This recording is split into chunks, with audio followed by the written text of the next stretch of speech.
Dear learners, welcome you all to the today's session on leadership in small group.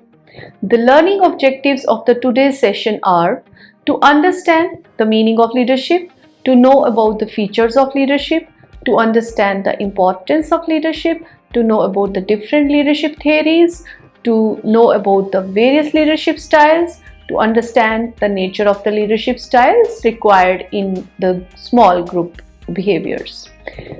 As per the established definitions, leadership can be defined as the process of influencing the behavior of others to work willingly and enthusiastically for achieving predetermined goals. Leadership is interpersonal influence exercised in a situation and directed through communication process towards the attainment of a specified goal or goals. Now, according to another definition by George R. Terry, leadership is essentially a continuous process of influencing behavior. A leader breathes life into the group and motivates it towards goals. The lukewarm desires for achievement are transformed into a burning passion for accomplishment. According to Stephen P. Robbins and Timothy Judge, leadership is defined as the ability to influence a group towards the achievement of a vision or set of goals. Based on these definitions, we can determine certain features of leadership. What do we mean by features? Features are the essential elements present which make the concept of what it is explained to be. The features of leadership are like: leadership is a continuous process of behavior. That is, it is not one short activity. It means that a leader cannot perform on one day as leader and on another day takes off from his behavior. So, in leadership, one performs this role by the continuous behavioral expression of the qualities of leader. Leadership may be seen in terms of relationship between a leader and his followers, who can be individuals or groups, which arises out of their functioning for common goals. This is about the spontaneous relationship which emerges between who acts as leader, that is the one who leads, and the others, that is who follow. By exercising leadership through activism for the cause of others, a leader tries to influence the group behavior of individuals around him to achieve some common goals. In performing the role of leadership, a leader shows up the real-time activism by raising voice and doing all the necessary actions to remove the bottlenecks in the achievement of the common goals for the larger group of individuals. The leader in the process develops the capacity to influence others. This is because the others start believing that the leader so immersed in the group holds the qualities required to meet the challenges in the process of attainment of the common goals. The followers of a leader work willingly and enthusiastically to achieve the common set of goals. There is no coercive force which induces the followers to work. The willingness and enthusiasm comes from the hope of gaining the desired goals through the efforts of leader who leads the group and face all the challenges related to any threat or adversity that is faced in the process. Leadership gives an experience of help which is rendered to others. The others here mean the followers. The help is rendered in the process of attaining common goals. This experience should be based on rendering selfless help from the person acting as leader. It happens when the leader feels the importance of individuals, gives them recognition, and conveys them about the importance of activities performed by them. However, if the followers get an insight that the leader is working for his own cause because of some personal interest, then there is breach of trust and the followers feel disheartened. Next, Leadership is exercised variedly in a particular situation. It is not fixed. At a given point of time and under specific set of circumstances, the way a leader performs gets different. It implies that leader styles may be different under different situations actually. This shall be more clearer when I shall be taking up leadership styles, shall be later on discussed. Now, importance of leadership. Leadership holds its importance due to the reasons like motivation to followers, creates confidence and builds morale. Now, motivation is the channelization and activation of motives, and motive is an inner state that energizes, activates behavior towards certain goals. A person may have all qualities or competencies. These competencies, however, of no use if motivation to act, work or do something is missing. A leader, through his good communication skills, drives people towards actions needed to meet their goals. This includes giving encouragement, right directions, confidence, rendering clear vision, etc. Now about creating confidence. Creating confidence in others means to make others realize of their self-worth. This is generated by giving the feeling to others that they can do something well or succeed at something. This is a very important aspect, as many times it has been observed that people have desired to do something and have all competencies to perform, but there can be certain hard situations around or within the personality that hamper individuals to perform due to their confidence being low. During such challenging situation, a leader plays his role of confidence builder among his followers. Now, regarding building morale. Morale is expressed as attitudes of followers, or in case of work environment, it is expressed as an attitude of employees towards organization or management. High morale delineates voluntary cooperation from employees to to offer best of their ability to the organization. So high morale leads to high productivity and organizational stability. Through providing good or functional leadership in organization, employees' morale can be raised high, ensuring high productivity and stability in the organization. Now, I take up next a few leadership theories. This is important to have some brief on these theories, as this set important background on understanding the concept of leadership. There are different leadership theories developed over time which focus on different arguments on the emergence of leadership. The prominent among these theories are great man theory or charismatic leadership theory, trait theory, behavioral theory, situational theory. Now I give a brief on these one by one. The first one is great man theory or charismatic theory. This theory suggests that a leader is born and is not made. According to this theory, a leader has some charisma which acts as influencer. Charisma is a God-gifted attribute in a person which makes him a leader irrespective of the situation in which he works.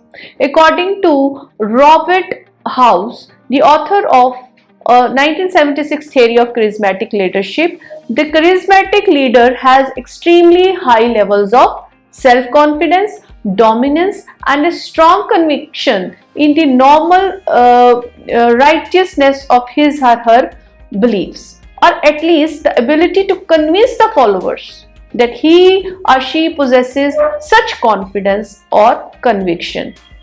This theory fits with those successful people who did not have formal education in the business management but have been successful stories in the business world. Their success is attributed to their God-gifted qualities or competencies which were never learned through formal system of education. Dear learners, I suggest you to refer in this context a few success stories. Do read the success story of Dhirubhai Ambani. Now comes the next theory, trait theory. According to this theory, leadership traits are not completely inborn but can also be acquired through learning and experience. Trait is defined as relatively enduring quality of an individual. The trait approach seeks to determine what makes a successful leader from the leader's own personal characteristics. There are various traits identified by various researchers. A few of them include like intelligence, emotional stability, people skill, empathy, objectivity, motivating skills, technical skills, communication skills, social skills. Now I shall take up these one by one. Regarding intelligence, it is generally expressed in terms of mental ability. Psychologist Robert Sternberg define intelligence as mental activity directed towards purposive adaptation to and selection and shaping of real world environment relevant to one's life. A leader needs to have cognitive intelligence, emotional intelligence as well as social intelligence. Cognitive intelligence is at thinking level, emotional intelligence is at feeling level, and social intelligence is in the context of behavior with others. Now comes emotional stability. Emotional stability means to have alertness to not get entangled in emotions in a situation which demands practical approach. A leader should be emotionally stable. For this, he needs to be free from bias, should be able to work consciously.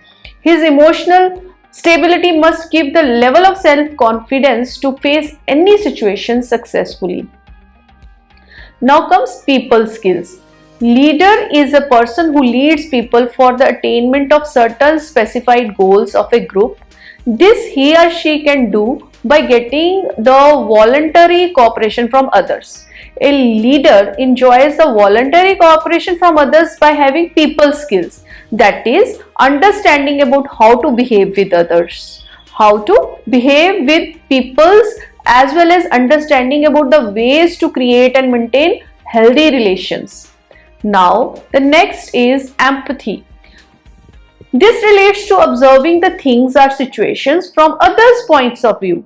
The ability to look at things objectively and understanding them from others' points of view is an important aspect of successful leadership. Now comes objectivity.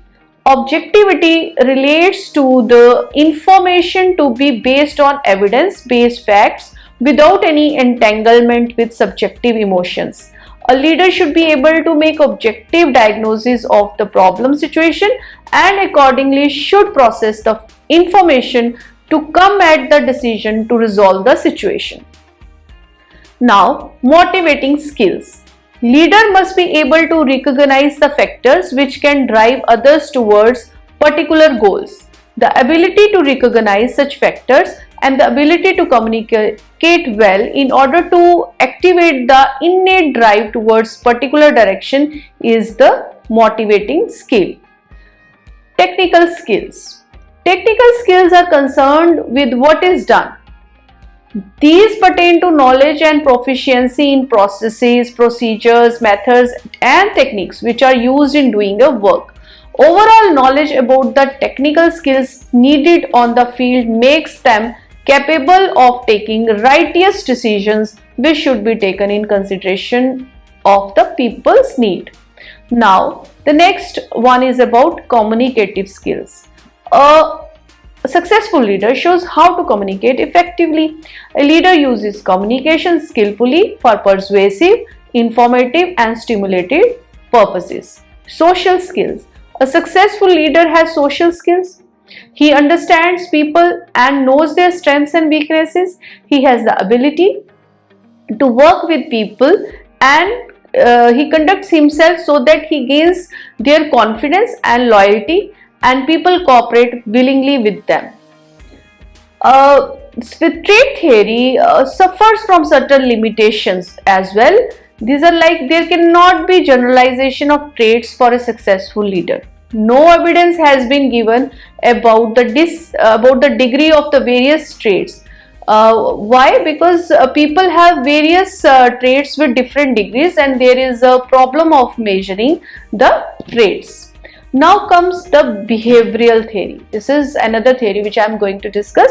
This theory emphasizes that strong leadership is the result of effective role behavior.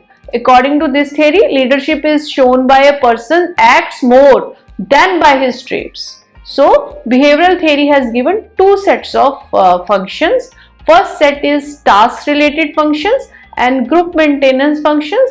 The other set is functional behavior and dysfunctional behavior. Now I shall discuss task related functions and group maintenance functions. The task related functions are the problem solving functions. These relate to providing solution to the problems faced by the groups performing jobs and activities. Group maintenance functions are social functions related to actions of mediating disputes and ensuring that individuals feel valued by the group. An individual who is able to perform both roles successfully would be an effective leader. Now, functional and dysfunctional behavior.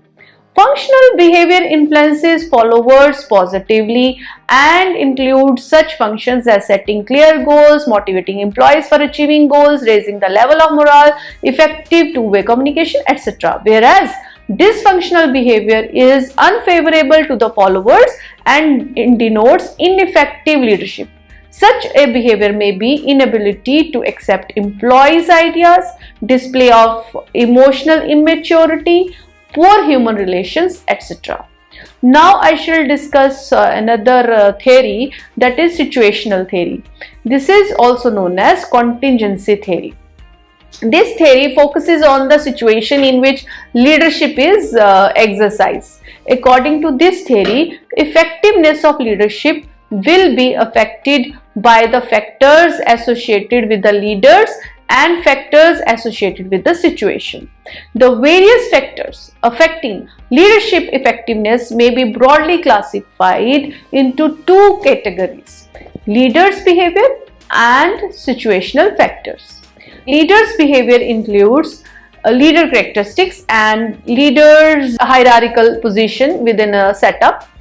Whereas in case of situational factors, these include leaders' situations, subordinates' characteristics, group factors and organizational factors. Now I will be discussing leader's situation. There are two main variables which determine the leader's situation. Leader's situation pertains to leader's power positions and leader-subordinate relations. High position power simplifies the leader's task of influencing others, while low position power makes the leader task more difficult. If a leader has good subordinates or good relations with them, he is likely to be more effective and otherwise ineffective. So this was about leaders' positions. Now subordinates characteristic. The attitude and personality of subordinates affect the interpersonal relations, and so it does influence the situation wherein a leader performs. Now I shall be discussing about group factors and organizational factors.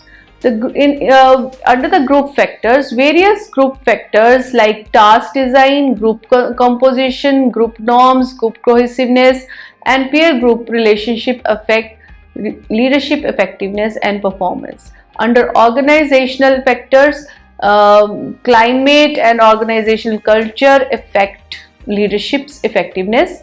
If these are conducive, the leader will be effective. Now after taking these theories, I shall be taking up leadership styles in context of the work environment. Leadership styles are the patterns of behavior which a leader adopts in influencing the behavior of his followers. These patterns emerge in a leader as he begins to respond in the same fashion under similar conditions. On the basis of the degree of authority which a leader uses in influencing the behavior of his subordinates, there are three leadership styles. These are autocratic leadership, participative leadership, and free rein leadership. Now, autocratic leadership. What is autocratic leadership? Autocratic leadership is also known as authoritarian or directive style. In this style, a manager centralizes decision making for in himself. He structures the complete situation for his employees and they do what they are told. Autocratic leaders set policies and make decisions primarily on their own, taking advantage of the power present in their title or status. Now, participative leadership. This style of leadership is also called as democratic or consultative leadership. Participation is defined as mental and emotional involvement of a person in a group situation, which encourages him to contribute to group goals and share responsibility. A participative manager decentralizes his decision-making process. Instead of taking unilateral decisions, he emphasizes consultation and participation of his subordinates. Democratic leaders facilitate group discussion and like to take input from all members before making any decisions. Now, the third style of leadership is free rein leadership style. This style of leadership is also known as laissez-faire. This style of leadership gives complete freedom to subordinates. In this style, managers once determines policies, programs and limitations for actions, and then the entire process is left to the subordinates. Group members in such leadership style perform everything, and the manager usually maintains contact with the outside persons to bring the information and material which the group needs. This laissez-faire leader takes a hands-off approach, preferring to give their group members a freedom to reach and implement their own decision. Now, what is needed as leadership style in small group? I mean to say, what type of leadership style is needed in a small group? A small group is comprised of a group of individuals who are in capacity to be in direct contact with each other as the number of individuals is less. In order to maintain group cohesiveness, which is about acceptance and liking for each other in a group, the participative or democratic style of leadership is more effective, as this style of leadership gives value to the group members by considering their opinions in the decision making process. This recognition within group builds confidence and atmosphere of democracy. The positivity linked to this style of leadership renders stability of the group, attainment of the desired goals and group productivity. However, in case of a small group of a highly expert people like a group of scientists, the leadership style of free rein is more successful. This is because in case of highly expert work, like that of scientists needs environment of complete freedom to do their peculiar tasks which are known to them only. Moreover, their work is confidential and has concerns for intellectual property rights.